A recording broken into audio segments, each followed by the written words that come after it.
أعوذ بالله من الشيطان الرجيم بسم الله الرحمن الرحیم۔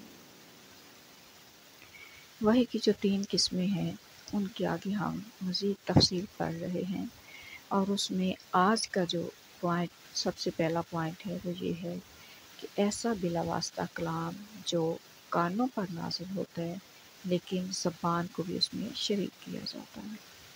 پھر آج کا دوسرا پوائنٹ کہ ایسا بلا واسطہ کلام جو آنکھوں پر نازل ہوتا ہے لیکن اس میں زبان کو شریک کر لیا جاتا ہے۔ اور تیسرا پوائنٹ کہ ایسا کلام جو قلب پر گرتا ہے، دل پر نازل ہوتا ہے لیکن اس میں زبان کو شریک کیا جاتا ہے۔ پھر آج کا چوتھا پوائنٹ جو ہے وہ یہ ہے کہ ایسا بلا واسطہ کلام جو حواس ظاہری اور باطنی دونوں کو شریک کرتا ہے۔ تو ان کی تھوڑی سی تفصیل آج پڑھتے ہیں۔ بسم اللہ الرحمن الرحیم۔ رب اشرح لی صدری ویسر لی امری واحلل عقدۃ من لسانی یفقہوا قولی رب زدنی علما اللہم فقہنا فی الدین۔ جی، سورہ زلزال کی آیت نمبر 6 کا ریفرنس میں سورہ شورى کی آیت نمبر 51 میں وحی کے بارے میں جو 3 قسمیں ہیں ان کی مزید تفصیل اولیاء کرام کی جو تجربات میں ہے اس کی تفصیل پڑھ رہے ہیں۔ تو آج کا پہلا جو کلام ہے، پہلا جو پوائنٹ ہے وہ ہے کہ ایسا بلا واسطہ کلام جو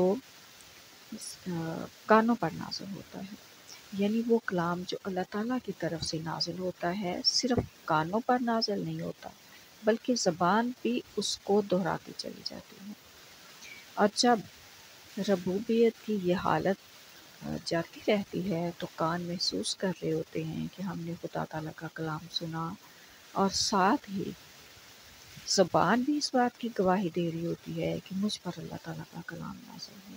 یعنی کانوں نے آواز سنی اور زبان ساتھ ہی ان الفاظ کو دہرا رہی تھی، تو دونوں اس میں شریک ہوتے ہیں۔ پھر دوسرا پوائنٹ کہ ایسا کلام جو آنکھوں پر تو نازل ہوتا ہے لیکن زبان بھی ساتھ شریک ہوتی ہے۔ یعنی کبھی کبھی ایسا ہوتا ہے کہ ایک تختی دکھائی جاتی ہے، ایک ایسی تحریر یا ایسی کوئی چیز جس میں تحریر لکھی ہوتی ہے وہ دکھائی جاتی ہے، جس پر الفاظ لکھے ہوتے ہیں، مگر ساتھ ہی وہ آنکھیں تو اس کو دیکھ رہی ہوتی ہیں لیکن زبان جو ہوتی ہے وہ بھی ساتھ اس کو دہرا رہی ہوتی ہے، اس کو پڑھ رہی ہوتی ہے، تو آنکھوں اور زبان دونوں پر وہ نازل ہو رہا ہوتا ہے۔ پھر نمبر 3، بلا واسطہ ایسا کلام جو دل پر نازل ہوتا ہے لیکن زبان بھی شریک ہوتی ہے۔ اس سے پہلے ہم نے پڑھا تھا کہ دل پر جو کلام نازل ہوتا ہے وہ انسان دل میں محسوس کرتا ہے، تو یہاں پر دل جو ہے وہ اس کلام کو محسوس کرتا ہے لیکن ساتھ میں زبان جو ہوتی ہے وہ ان الفاظ کو دہراتی ہے، وہ بھی اس میں شریک کر دی جاتی ہے۔ پھر آج کا چوتھا پوائنٹ کہ ایسا کلام جس میں دونوں حواس ظاہر یعنی آنکھیں اور کان اس کے ساتھ جو ہے وہ زبان بھی شامل کر دی جاتی ہے، دونوں حواس ظاہری اور تیسرا باطنی جو ہے وہ بھی شریک کیے جاتے ہیں۔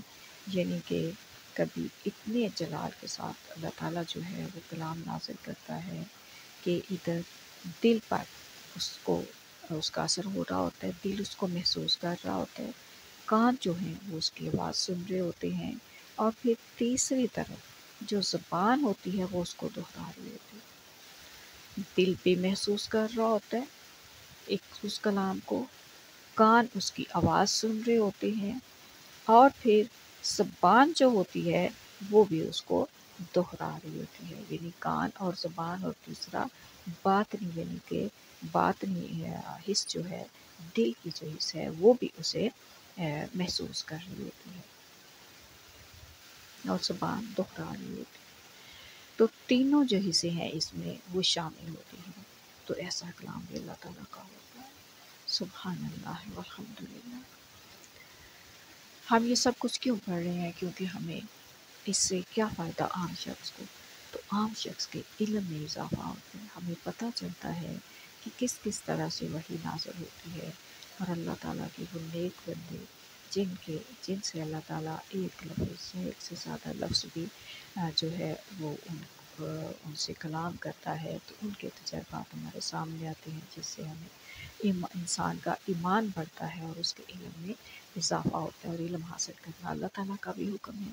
تو خدا تعالیٰ ہمیں اس علم کو حاصل کرنا اور اس میں بہترین عمل کرنے والا بنائے، ہمیں ان بندوں میں شامل کرے جن سے وہ راضی ہے۔ الحمدللہ۔ السلام علیکم ورحمۃ اللہ۔